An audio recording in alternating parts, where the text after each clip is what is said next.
want to welcome Aliesha Whetham. So welcome, Aliesha. Would you be able to just talk to the students and alumni just about where you are in your career journey and where it all started for you?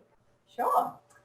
All right, so I studied at Endeavour and I qualified 10 years ago, actually 10 years and 2 months ago. Let's validate those extra 2 months there.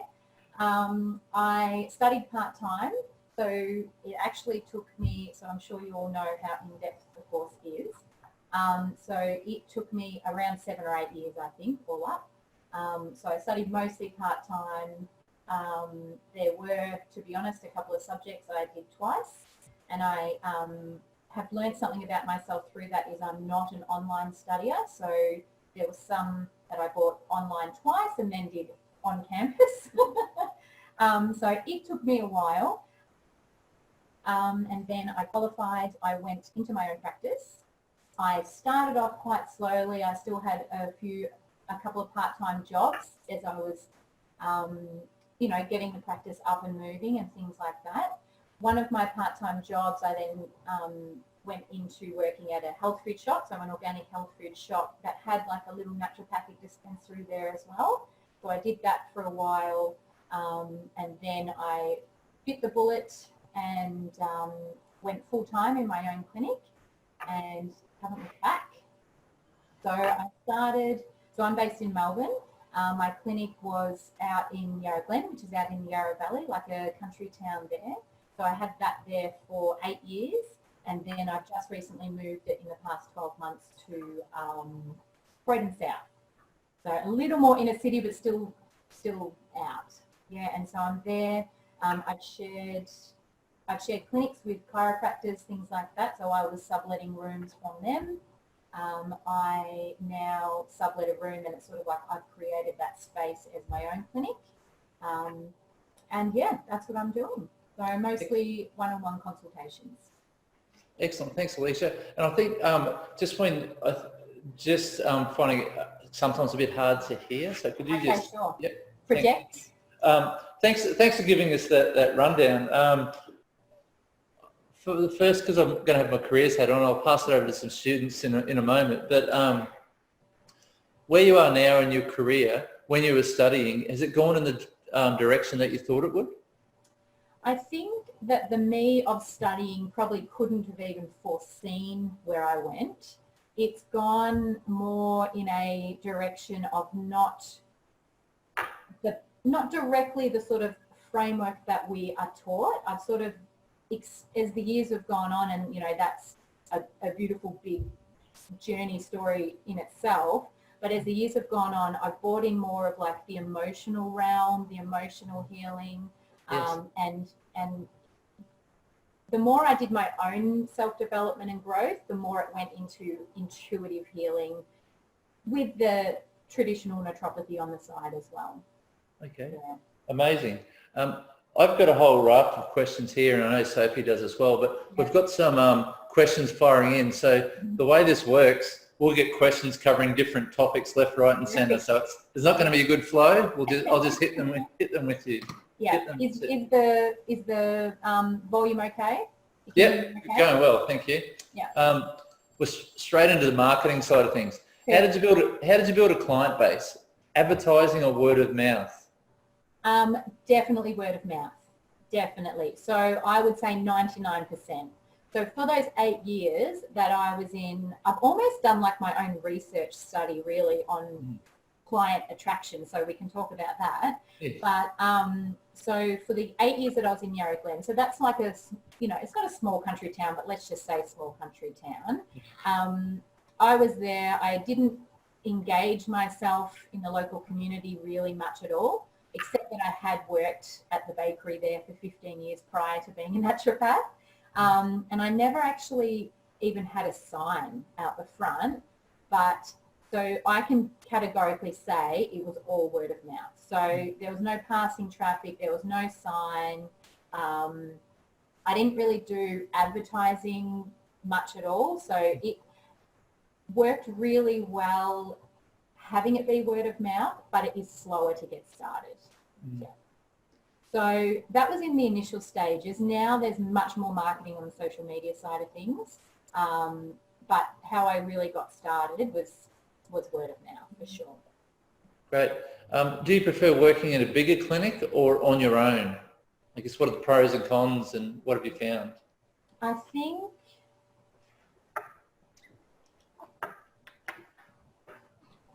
it really depends. So it can be very lonely.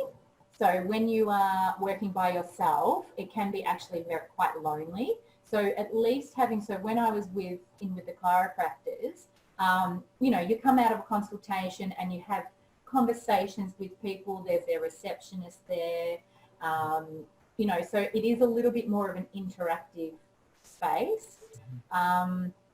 Where I am now, I have underneath me is a plant-based cafe, and right next door is the organic health food shop. So I'm not working with anyone, but I have people to talk to.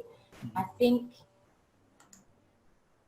yeah, it can get lonely would be the answer there. Definitely. And I guess in that professional mentoring side, because you want to bounce ideas off people as well. So if you are working more solo, what would you recommend students to do to ensure they're keeping up to date with and what the advice they're giving is spot on? So I would definitely say get a mentor, get either or all. I would say get a business mentor, one that aligns with what you want to be doing. So it's not necessarily your traditional business mentor, but someone who, so I definitely found where lots of the energy went was trying to do all the things by myself. So the marketing, the business side of it, the accounting, the actually being a naturopath and all those other things. And I think my advice would be to, as you can, call in a team to help you. So your skill set would be, I imagine, most of the people, because you're putting all this effort into the study, the skill set is as the healer. So to outsource when you can to people to help you with certain tasks, it frees your energy up to be more of the healer. So getting a business mentor, getting a like a naturopath mentor as well, just to bounce ideas off. Now the thing is, you probably have all the answers, but the energy to find everything all the time and keep your own momentum going, that can get very draining. Yeah. And to locate a mentor when you're just a new graduate, obviously money's tight and we don't want to be paying. Is there any way to find mentors without paying, or is it something that... I don't know the answer to that question. There's obviously groups on Facebook. So there's that. There is, if I think more and more, partially because I'm almost drawn to create this myself, is like a group mentor situation, right? So where if it's a group, it's a smaller cost. So that's one option. I think they're going to start popping up more and more and more. And also even possibly like a peer group. So creating a peer group where you all sort of meet virtually or in person and bounce ideas off and refuel your energy collectively there, and then you dart back off to your own practice. Yeah, amazing. No, that sounds good. Okay, just back to the questions.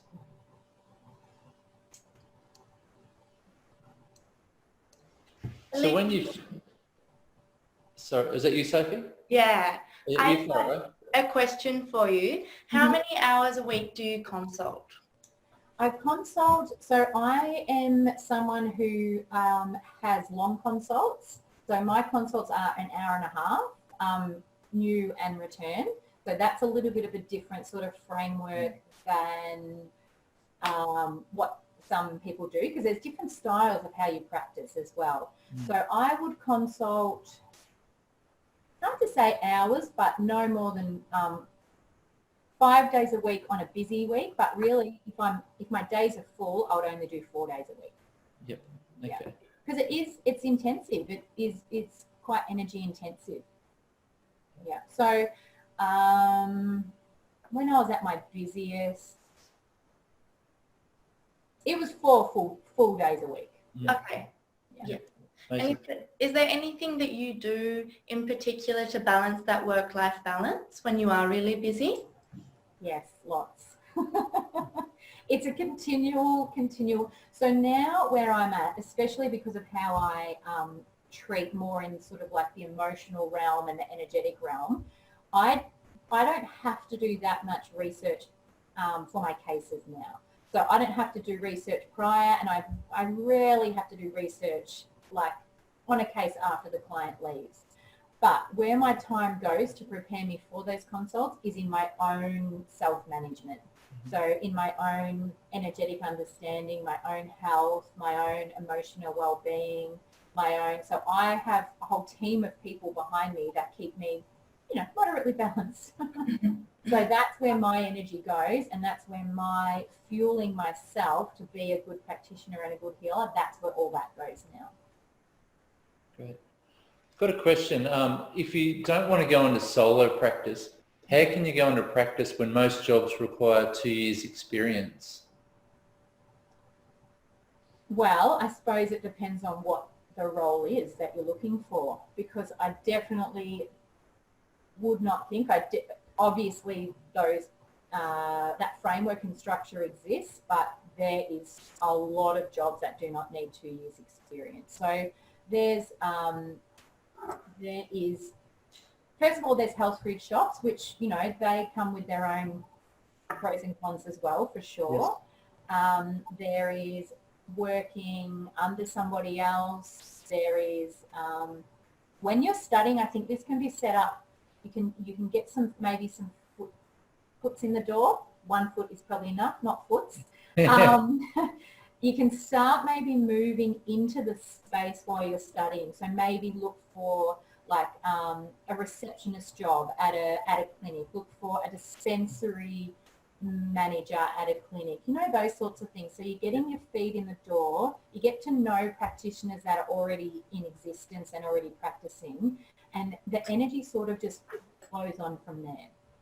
Yeah, and that's a great point. And from what Sophie and I've seen, it's that the network that you can create while you're a student. And to your point about the health food stores, there's some great benefits that I've known students and graduates to receive by working in a health food store, meeting the different reps, the different companies, getting familiar with products, and learning to talk to clients who just come in off the streets. There's definitely benefits for that. I'm sure that's a similar experience that you had working in the health food store that you said. So. Yeah, for sure.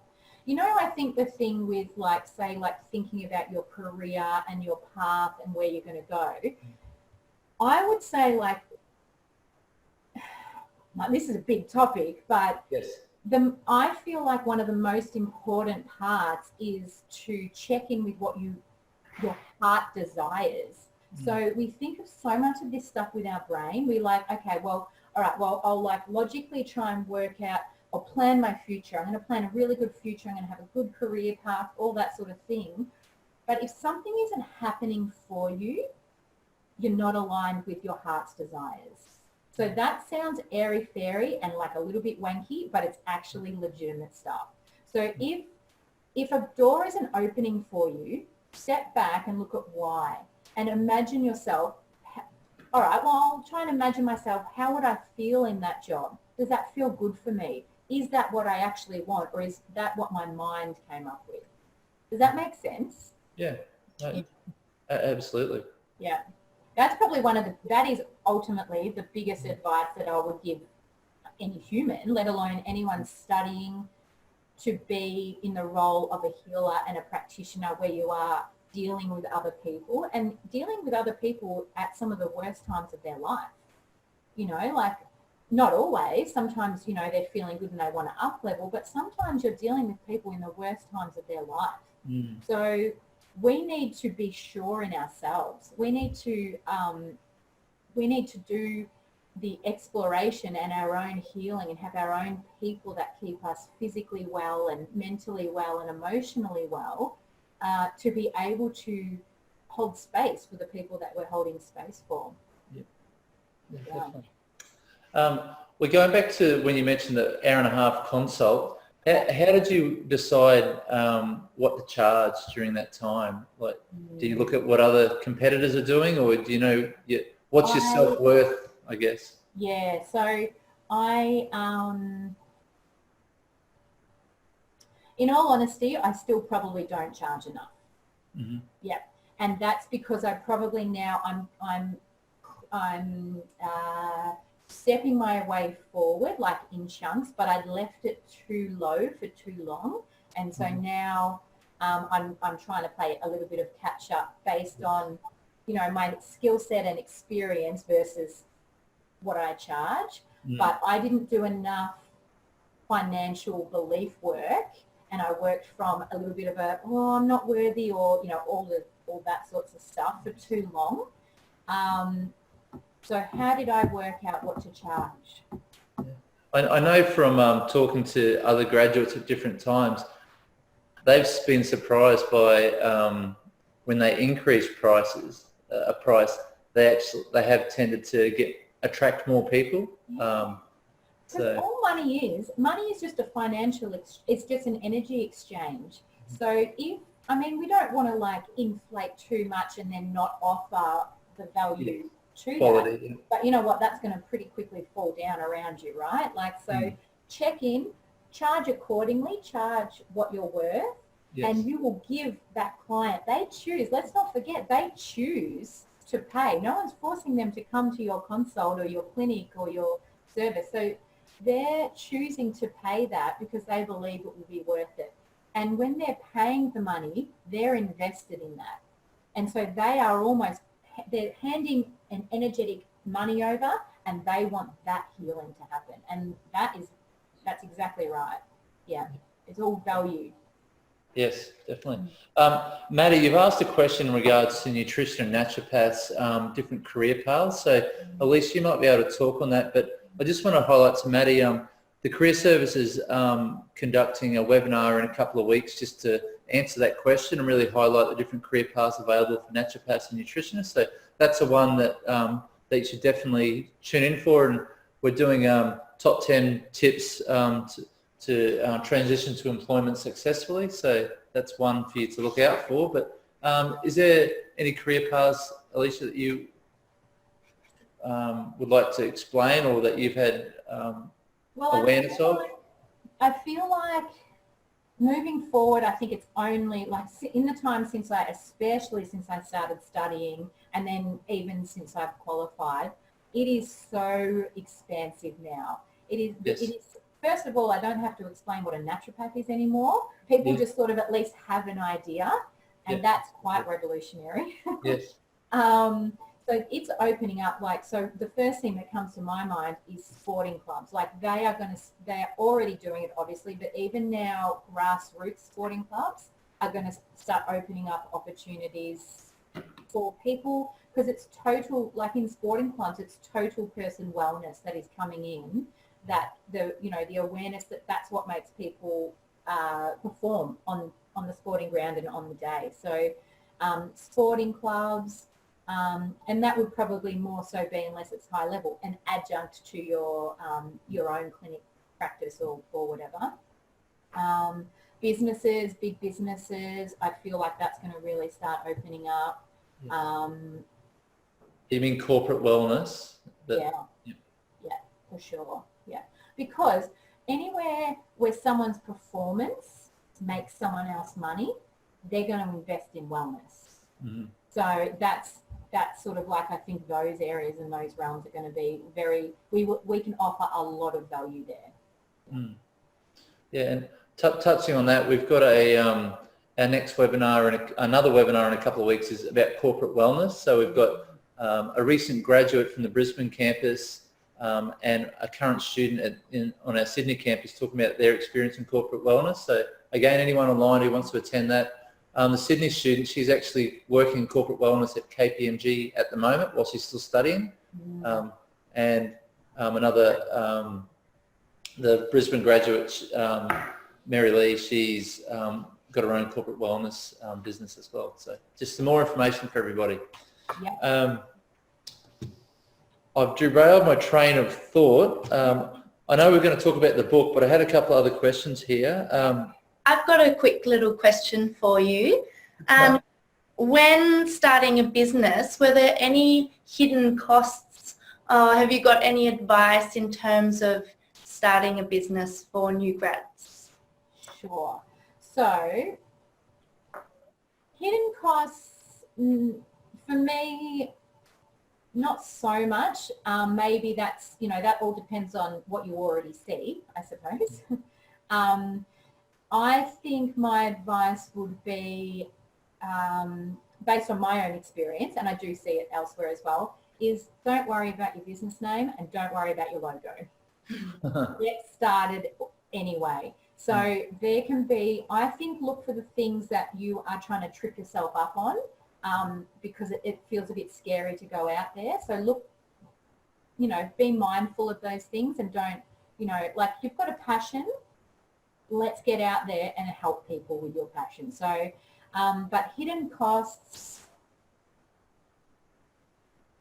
I don't think so, because I started with very little money, and I feel like I could get going. So you pay your registration, you pay your insurance, depending on where your room is set up, you pay that sort of thing.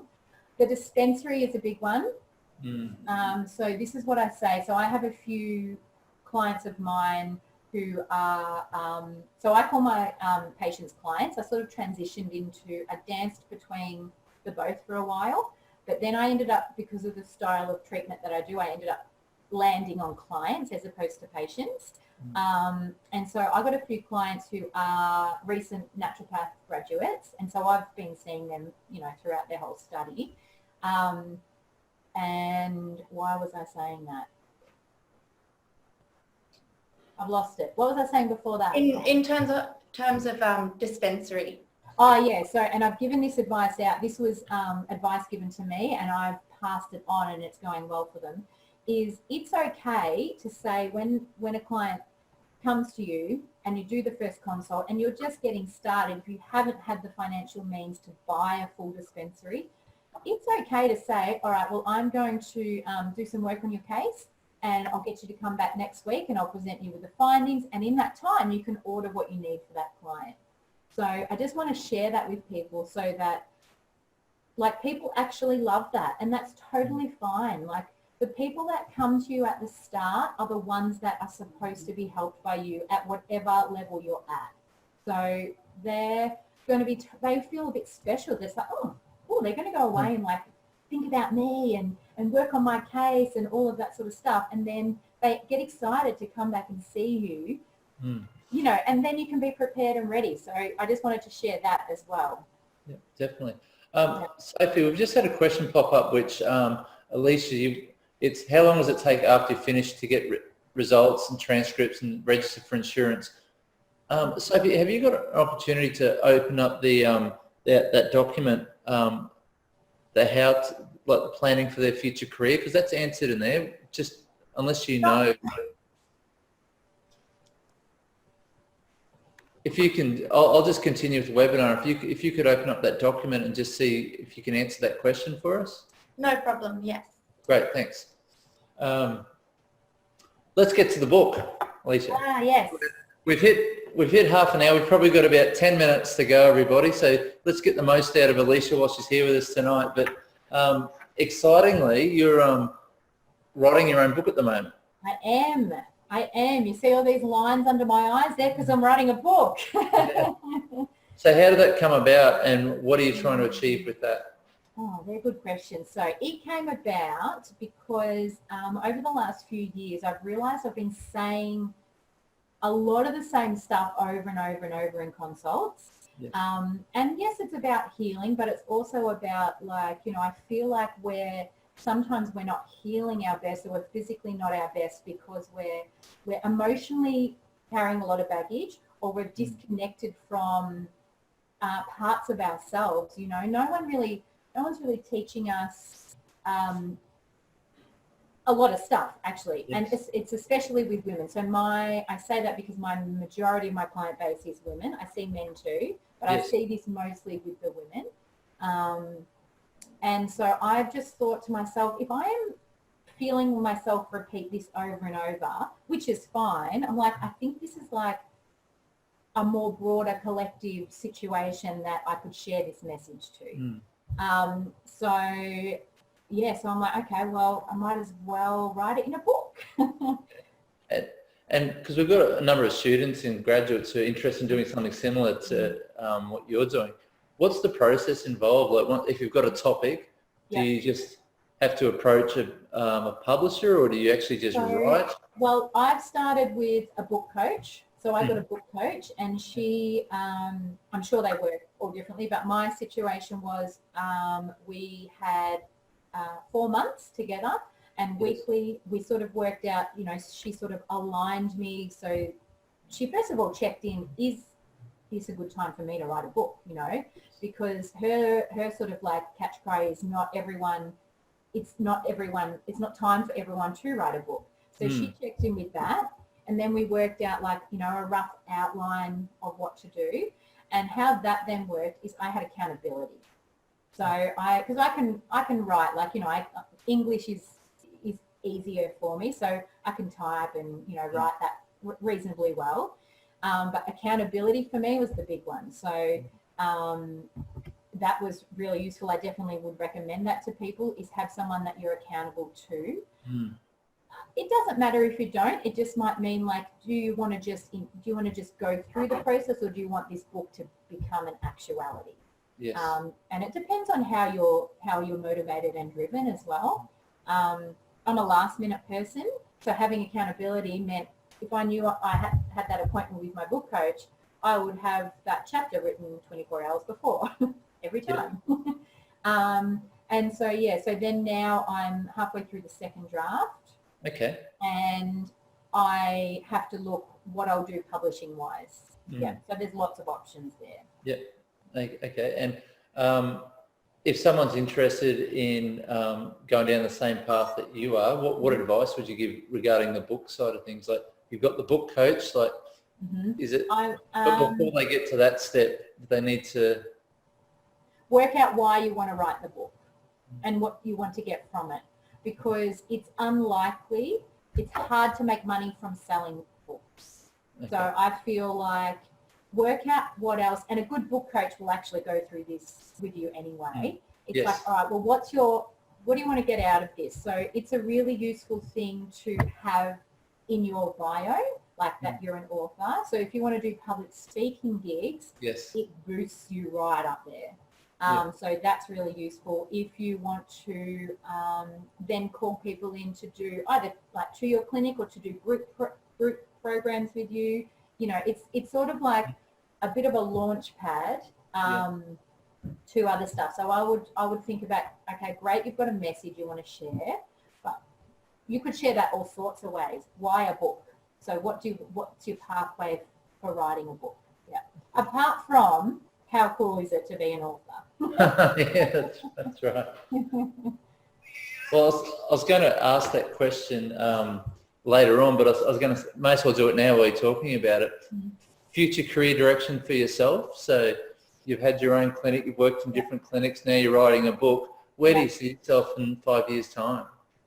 5 years' time, I believe there will be broader speaking gigs. I'm feeling that it's going to maybe be targeting people who influence change. So it'll be around, I would love to talk to, say, groups of practitioners and groups of people who then help people, from there.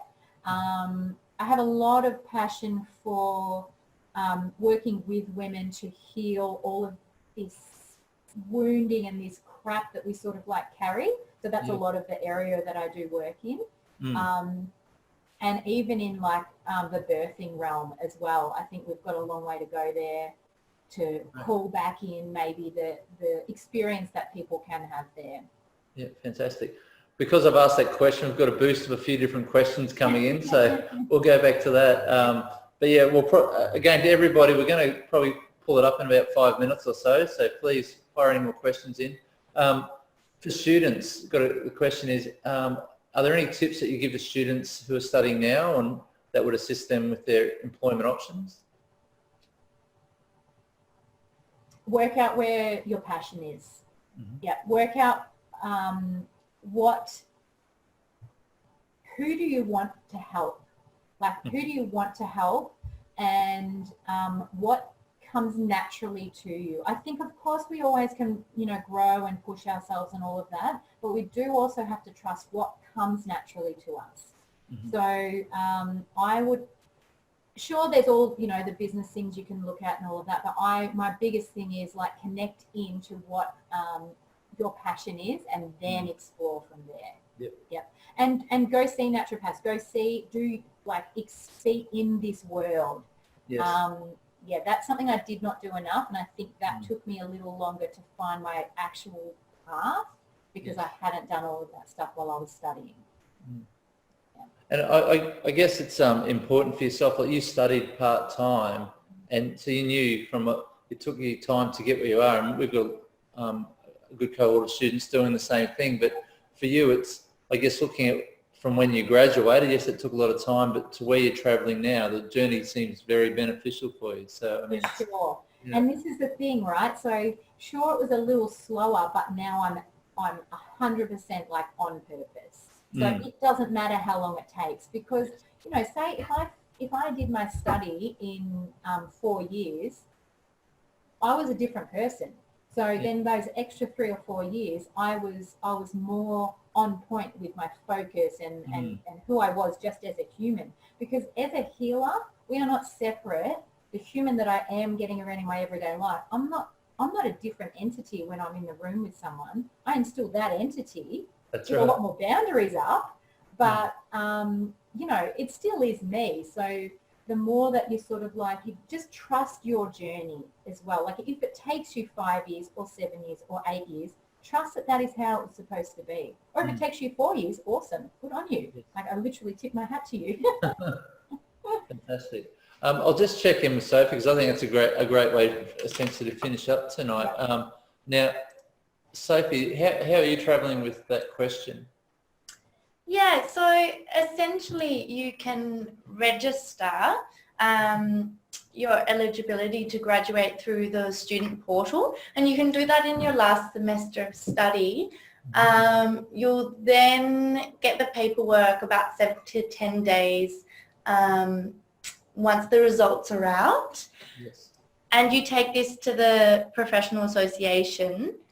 And you'll need to give them more paperwork. So, for example, your first aid, your insurance cover, and your current clinical address. And they then send that off to the health funds. But it's important to note that you don't need to get anything back from the health funds before starting to practice. So you can definitely start before that process is complete.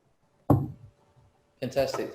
Thanks, Sophie. I just want to, right at the moment, I think that is our time for the night, but I just want to read out, we've just had one comment for tonight for you, Aliesha. Just want to say that it's helped me so much. I've been working on my own for ages and lose momentum from time to time. Listening to you makes me realise that how I feel is normal, and more importantly, I'm really clear about what direction I want to take my practice. So thank you. So that's so good. I love the words. And for everyone else online tonight, thanks for attending. If you want to know about what other events we've come up, please go to the Endeavour's website and just look at events. I've mentioned 2 that are coming up. We've got one on corporate wellness, and also a top 10 tips for transitioning to employment. But most of all, thanks so much, Aliesha, for your time tonight. And I probably, while we sign off, is there anything else that you wanted to cover that you think we haven't hit, or is there, you think we're fine with it? From my end, I think everything's... Yeah, I think it's really good, and probably a parting message is just find your fire. Find what fires you up and follow that. Brilliant. Okay. Well, thanks so much for your time tonight, Aliesha, and thanks, Sophie, and thanks everybody. We look forward to catching up with you all soon.